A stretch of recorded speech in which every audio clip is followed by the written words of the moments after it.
السلام عليكم ورحمة الله. السلام عليكم ورحمة الله. What are you doing? Nothing. You just finished Salah and you went right on your phone. Yeah? And? What about dhikr?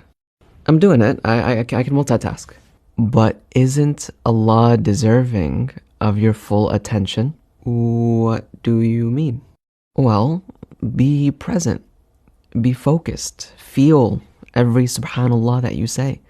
And with every alhamdulillah, think of something that you're grateful for, that Allah SWT has given you or done for you, protected you from maybe.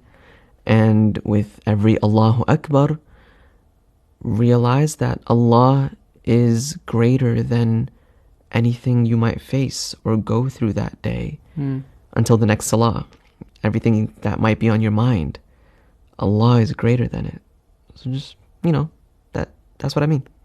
I get what you're saying. Yeah, bro, we pray for a few minutes, so we try to do it the best we can. You're right, bro. Thank you for correcting me. I got you, bro. That's what we're here for.